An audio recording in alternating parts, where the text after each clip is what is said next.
Hello friends, यहाँ एक question दिया हुआ है कि त्रिभुज एबीसी और त्रिभुज पीक्यूआर की संगत ऊंचाइयां क्रमशः 8 सेंटीमीटर और 11 सेंटीमीटर है। यदि त्रिभुज पीक्यूआर का क्षेत्रफल 121 सेंटीमीटर स्क्वायर हो तो त्रिभुज एबीसी का क्षेत्रफल क्या होगा। तो यह क्वेश्चन है और इसको हम लोग देखते हैं कि कैसे बनाते हैं और इसको आसानी से हम लोग बनाएंगे। तो चलिए इसको बनाते हैं। तो यहाँ पर जो दिया हुआ है कि दो त्रिभुज है और उसकी संगत ऊंचाइयाँ भी दिया हुआ है जिसका क्रमशः है 8 सेंटीमीटर और 11 सेंटीमीटर है। और उसमें से एक त्रिभुज पीक्यूआर का क्षेत्रफल 121 सेंटीमीटर स्क्वायर दिया हुआ है। यह भी तो हम लोगों को जो दूसरा त्रिभुज है एबीसी उसका क्षेत्रफल क्या होगा। दोस्तों, पिछली वीडियो में हम लोगों ने यह सीखा था कि अगर समरूप त्रिभुज होता है और उसके अगर संगत ऊंचाइयां दिए हुए हैं तो दोनों त्रिभुजों का जो क्षेत्रफल होता है वह उसकी संगत ऊंचाइयों के वर्गों का समानुपाती होता है। इसको हम लोगों ने पिछली वीडियोज़ में देख लिया था।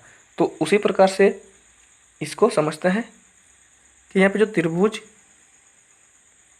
एबीसी का क्षेत्रफल है, इसी का जो अनुपात होगा त्रिभुज पी क्यू आर का क्षेत्रफल।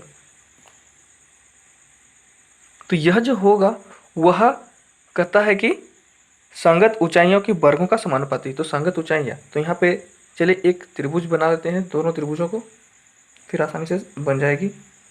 ए बी और सी एक त्रिभुज है, दूसरा त्रिभुज है पी क्यू और आर। इसका ऊंचाइयाँ है तो ऊंचाई हम लोग यहाँ पे डी मान लेते हैं इसको, और इसको डी मान लेते हैं। और ये जो ऊंचाइयाँ है यह 8 सेंटीमीटर दिया हुआ है और इसकी ऊंचाई जो दिया हुआ है वह 11 सेंटीमीटर दिया हुआ है। तो यहाँ पे जो त्रिभुज एबीसी का क्षेत्रफल अनुपात त्रिभुज पीक्यूआर का क्षेत्रफल हो जाएगा संगत ऊंचाई यानी एडी और ये पीटी। तो इसका हो जाएगा एडी का स्क्वायर बट्टा पीटी का स्क्वायर, जो हम लोगों ने पिछली वीडियो में देख लिया था कि समरूप त्रिभुज का क्षेत्रफल जो होता है वह संगत ऊंचाइयों के वर्गों के समानुपाती होता है। अब इसको सॉल्व करते हैं। तो त्रिभुज एबीसी का क्षेत्रफल हम लोगों को निकालने के लिए कहा है और त्रिभुज पीक्यूआर का क्षेत्रफल हम लोगों को दिया हुआ है 121 सेंटीमीटर। तो यहाँ पर त्रिभुज एबीसी का क्षेत्रफल लिखेंगे और नीचे लिखेंगे इसका जो वैल्यू दिया हुआ है 121। और ये एडी हम लोग को दिया हुआ है 8 सेंटीमीटर, तो इसको 8 का स्क्वायर बट्टा यह हो जाएगा 11 का स्क्वायर। इसको सॉल्व करते हैं तो त्रिभुज एबीसी का क्षेत्रफल बट्टा 121 हो जाएगा ना, बराबर हो जाएगा 8 का स्क्वायर 64 और ये हो जाएगा 121। अब हम लोग इसको सॉल्व करते हैं तो यह इस पार इसको ले जाएंगे तो यह हो जाएगा त्रिभुज एबीसी का क्षेत्रफल गुना ये 121 इस पार में गुना हो गया और साथ ही साथ ये दोनों आपस भी गुना हो जाएंगे क्रॉस मल्टीप्लिकेशन में। तो ये हो जाएगा 64 गुना 121। अब इस 121 को हम लोग यहाँ लिख सकते हैं, इसलिए त्रिभुज एबीसी का क्षेत्रफल बराबर हो जाएगा 64 गुना 121 डिवाइडेड बाई ये 121 नीचे आ जाएगा 121 के साथ 121 को काट देंगे तो हम लोगों को 64 मिल जाएगा। तो यह इसका सेंटीमीटर स्क्वायर में आंसर हो जाएगा। तो हम लोगों को त्रिभुज एबीसी का क्षेत्रफल कहा था तो वह 64 सेंटीमीटर स्क्वायर इसका आंसर हो जाएगा। आगे दोस्तों, ये जो क्वेश्चन है कि दो समरूप त्रिभुजों की ऊंचाइयां 13:15 के अनुपात में है तो उनके क्षेत्रफलों में अनुपात क्या होगा। तो इसको भी इसी फॉर्मूला में रख करके आसानी से सॉल्व कर लीजिएगा। और इसका ऑप्शन जो दिया हुआ है, ऑप्शन 1, ऑप्शन 2, 3 और 4 दिया हुआ है, इसमें से जो आंसर होगा उसको आप लोगों को सही कर लेना है और कमेंट बॉक्स में इसका आंसर को देना है। तो उम्मीद करता हूँ कि यह क्वेश्चन आप लोगों से बन जाएगी और इसका उत्तर मुझे कमेंट बॉक्स में मिल जाएगी। दोस्तों, चलिए आज त्रिभुज की सर्वांग समता या सर्वांग सम त्रिभुज के बारे में देखते हैं।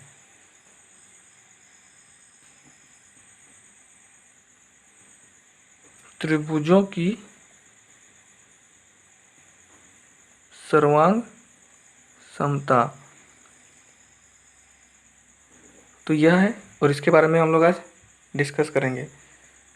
इसको इंग्लिश में कहते हैं कॉन्ग्रुएंसी ऑफ ट्रायंगल।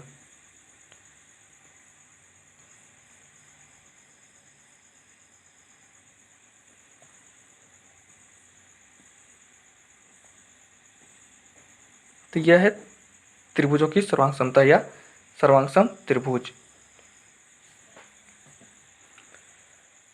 इसको समझते हैं कि दो ज्यामितीय आकृतियों को सर्वांगसम कहते हैं यदि उनका आकार और माप समान होता है तब।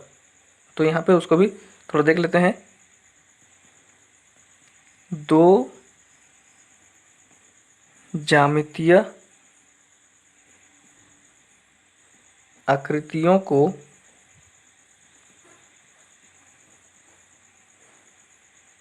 सर्वांगसम कहते हैं यदि उनका जो आकार होता है यानी कि शेप, इसको इंग्लिश में कहते हैं, और उसका जो माप होता है यानी कि साइज, दोनों समान हो तो हम लोग उन दोनों ज्यामितीय आकृतियों को आपस में सर्वांगसम कहेंगे। अब इसको भी समझते हैं कि दो त्रिभुज में समान कोणों की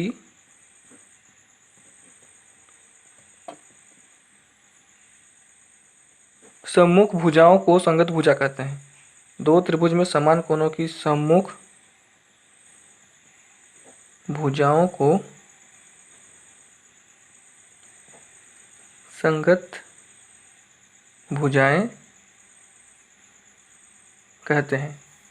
तो यह है कि दो त्रिभुज में समान कोणों की सम्मुख भुजाओं को संगत भुजाएं कहते हैं। तो चलिए दो त्रिभुज बना लेते हैं। यह ए, बी और सी। उसी प्रकार से एक त्रिभुज है,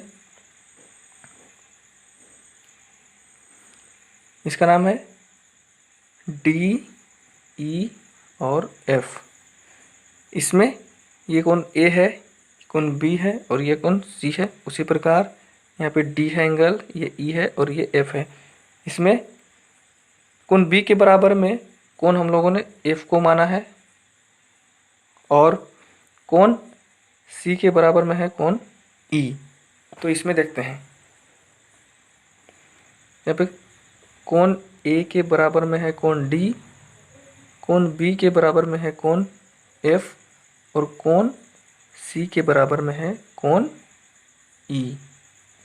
दोस्तों यहाँ पर एकदम बिल्कुल एक ही जैसा होना चाहिए और उसका जो आकृति है वह किसी भी साइड में हो सकती है, लेकिन माप एकदम बिल्कुल समान होना चाहिए। तो यहाँ पे कोण ए बराबर कोण डी है, कोण बी बराबर कोण एफ है और कोण सी बराबर कोण ई है। तो हम लोग यहाँ पे कह सकते हैं कि कोण ए के सम्मुख जो भुजा है बी है और कोण डी के सम्मुख भुजा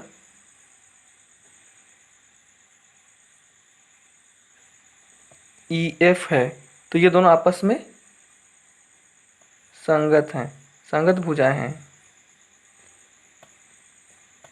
तो कोण ए के सम्मुख में जो बीसी भुजा है और कोण डी के सम्मुख में है ई एफ भुजा, ये दोनों आपस में संगत भुजाएं होंगी। तो उसी प्रकार से यहाँ पर बी के सम्मुख में ए सी हो जाएगा और सी के सम्मुख में ए बी हो जाएगा और यहाँ पर ई के सम्मुख में डी एफ हो जाएगी और कोण एफ के सम्मुख में डी ई भुजा, ये आपस में संगत भुजाएं होंगी। आगे देखते हैं कि दो त्रिभुजों में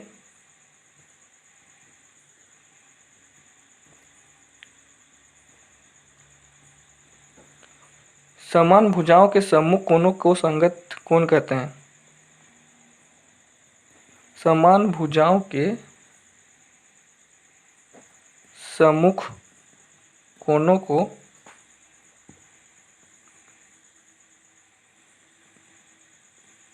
संगत कोण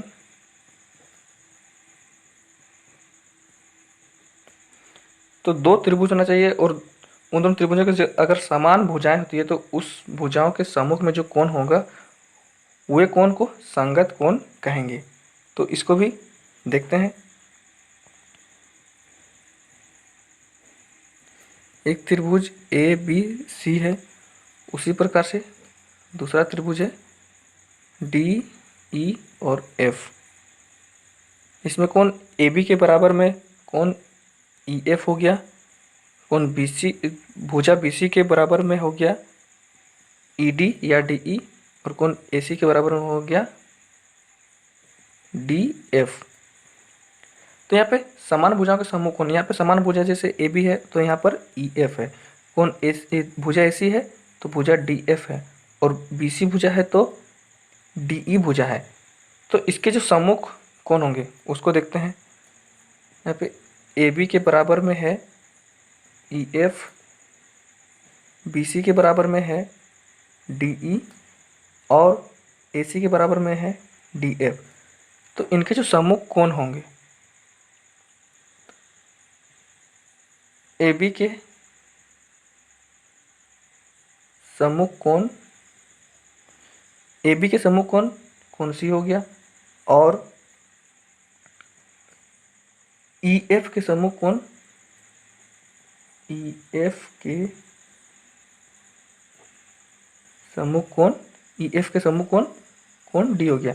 तो ये दोनों कोण आपस में संगत कोण कहलाएंगे। तो कोण सी और कोण डी आपस में संगत कोण हैं। इसी प्रकार से हम लोग बी सी के सम्मुख में कोण ए को है और ई डी के सम्मुख में कोण एफ, ये दोनों भी आपस में सम्मुख कोण होंगे, और ए सी के सम्मुख में कोण है बी और डी एफ के सम्मुख में कोण है ई, ये दोनों भी आपस में संगत कोण होंगे। तो ये सब ध्यान रखना है।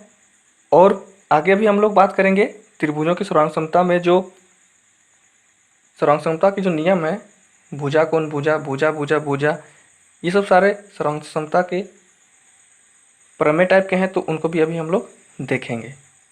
त्रिभुजों की सर्वांग समता जिसको इंग्लिश में कहते हैं कॉन्ग्रुएंसी ऑफ ट्रायंगल्स, इसमें हम लोग सबसे पहले समझते हैं कि सर्वांगसम होता क्या है। सर्वांगसम, इसके नाम से ही पता चल जा रहा है कि सर्व अंग समान। तो यह सर्व अंग समान से मिलकर के सर्वांगसम बना है। इसका मतलब है कि दो त्रिभुज, अगर त्रिभुज की बात करें तो यहाँ पे दो त्रिभुज के सभी अंग समान होंगे। दो त्रिभुज के सभी अंग समान होंगे, यानी कि अगर पहला त्रिभुज की भुजाओं की बात करेंगे तो दूसरा त्रिभुज की संगत भुजाएं भी आपस में समान होंगी। उसी प्रकार के पहले त्रिभुज की माध्यिका की बात करेंगे तो दूसरे त्रिभुज की जो माध्यिकाएं होंगी वह भी आपस में समान होंगी। अगर पहले त्रिभुज की ऊंचाइयों के बात करेंगे तो दूसरे त्रिभुज की संगत ऊंचाई होगी, वह सब भी आपस में समान होंगी। कहने का मतलब यह है कि दोनों त्रिभुजों के सभी अंग आपस में समान होंगे। तो चलिए इसको समझ लेते हैं कि दो त्रिभुज सर्वांगसम होंगे यदि और केवल यदि एक त्रिभुज को दूसरे त्रिभुज के ऊपर इस प्रकार रखा जाए कि दूसरा त्रिभुज पहला त्रिभुज को पूरी तरह और ठीक ठीक से ढक सके। तो यहाँ पर कह रहा है कि दो त्रिभुज अगर सर्वांग होंगे यदि और केवल यदि पहले त्रिभुज को दूसरे त्रिभुज के ऊपर में इस प्रकार रखते हैं कि दूसरा त्रिभुज पहला त्रिभुज को पूरी तरह से और ठीक ठीक से ढक सके, चाहे वह किसी भी प्रकार में रखा हो, बायां दायां या ऊपर नीचे कैसे भी रखा हो, लेकिन वह पूरी तरह से ढक लिया। यानी कि कह सकते हैं कि पहले त्रिभुज का सभी अंग, या तो फिर इसको हम लोग कह सकते हैं कि पहले त्रिभुज का सभी अंग दूसरे त्रिभुज के सभी अंगों के बराबर हो, तो ये दोनों त्रिभुज आपस में सर्वांग होंगे। तो यहाँ पर इस चीज़ को समझना है। तो आइए अब जो हम लोगों का सिद्धांत है, जो प्रमेय है, उसको बारी बारी से समझते हैं कि जो सिद्धांत या इसको प्रमेय भी कहते हैं या फिर हम लोग अभिगृहित भी कहेंगे या कह सकते हैं।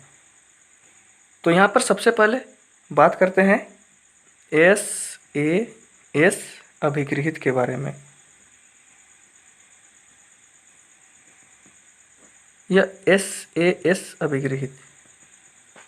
तो इसको साइड एंगल साइड यानी भुजा कोण भुजा अभिगृहित कहेंगे।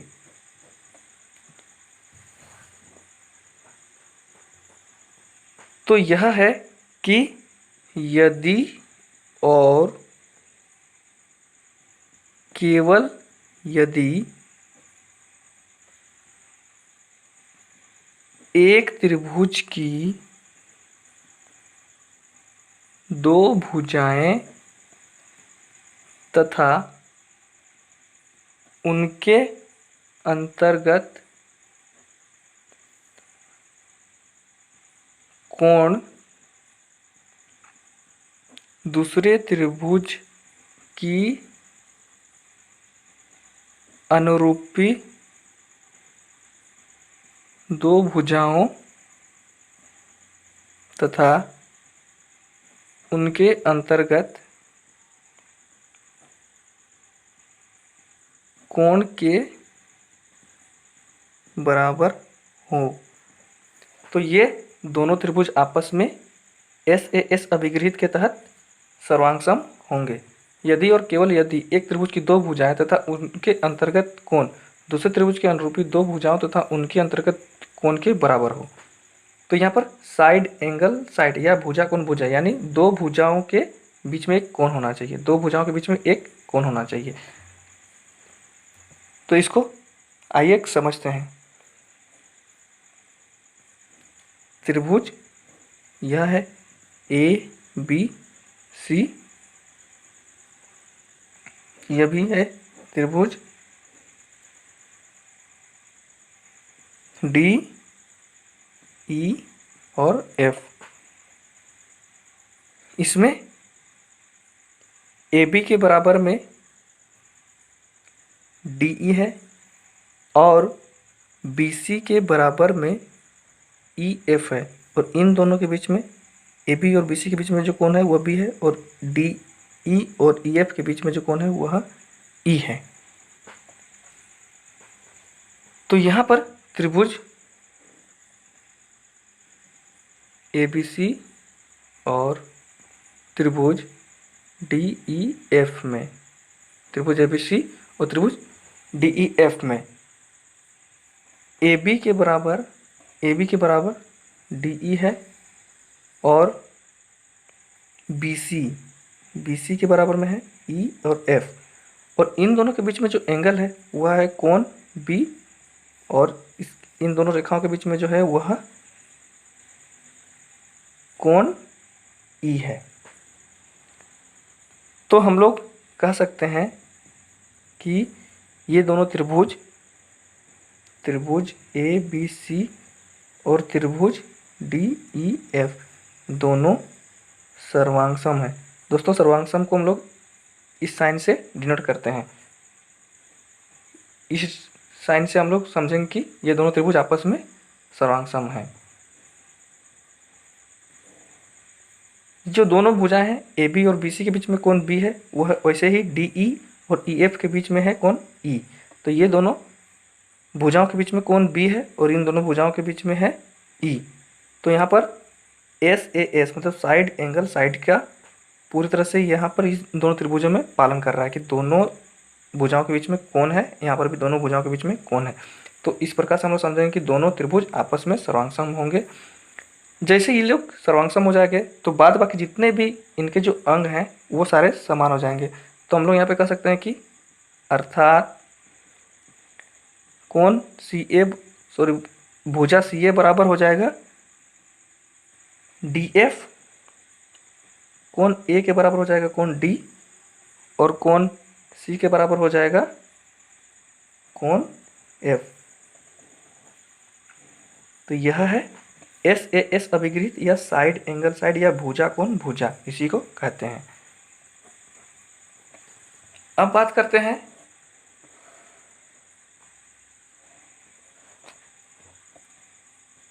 अगला जो है वह है ए एस ए अभिगृहित।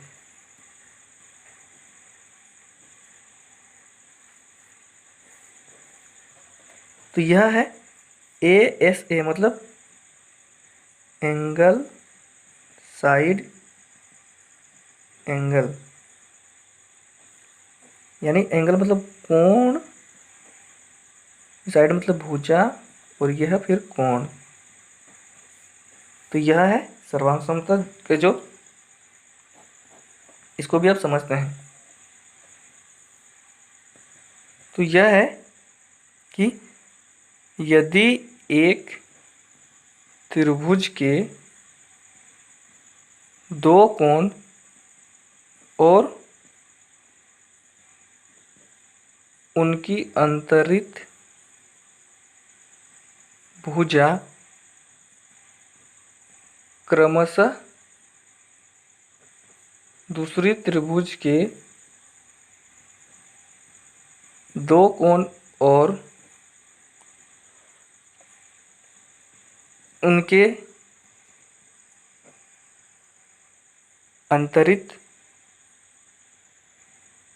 भुजा के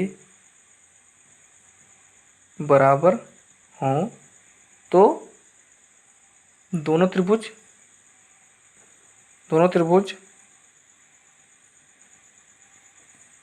सर्वांग होंगे। तो यह है कि यदि एक त्रिभुज के दो कोण और उनके अंतरित मतलब उनके जो दोनों कोणों के बीच में जो भुजा होगी वह भुजा क्रमशः दूसरी त्रिभुज के दो कोण और उनके अंतरित भुजा के बराबर होंगी तो दोनों त्रिभुज आपस में सर्वांग होंगे। तो यह समझते हैं इसको भी। एक त्रिभुज है, इसका भी नाम दे दिया हम लोग ए बी और सी। उसी प्रकार से यह त्रिभुज है डी ई और एफ। कोण बी के बराबर में कोण ई और कोण सी के बराबर में है कोण एफ। और इन दोनों के बीच में जो भुजा है मतलब कोण बी और कोण सी के बीच में जो भुजा है वह है बी सी भुजा, और कोण ई और कोण एफ के बीच में जो भुजा है वह है ई एफ। तो ये दोनों भी बराबर हैं। तो हम लोग यहाँ पर कह सकते हैं एस ए एस अभिगृहित के तहत कि त्रिभुज ए बी सी सर्वांग त्रिभुज डी ई एफ। तो जैसे ही ये दोनों त्रिभुज आपस में सर्वांग हो जाते हैं तो फिर यहाँ पर हम लोग देख रहे हैं कि कोण बी बराबर कोण ई, कोण सी बराबर कोण एफ और बी सी के बराबर हो जाएगा कोण ई एफ। जब ये तीनों कोण बी बराबर कोण ई, कोण सी बराबर कोण एफ और बी सी बराबर ई एफ हो जाती है तो ये जो दोनों त्रिभुज हैं वे सर्वांग हो जाते हैं। तो जैसे ये सर्वांग हो जाते हैं तो फिर बाद बाकी जितने भी इसके जो अंग हैं वो सब सारे बराबर हो जाते हैं, अर्थात हो जाएगा कि ए बी बराबर डी ई, ए सी के बराबर हो जाएगा डी एफ, और सी ए के बराबर कोण ए के बराबर में हो जाएगा कोण डी।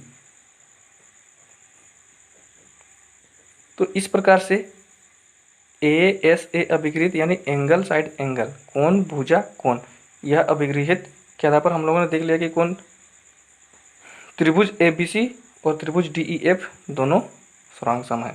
दोस्तों आगे की वीडियो में भी हम लोग ऐसे ही और अभिगृहित है उसको भी देखेंगे और समझेंगे, जो कि बहुत ज़्यादा इम्पोर्टेंट है।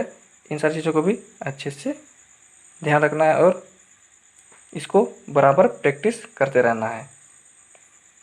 थैंक यू दोस्तों।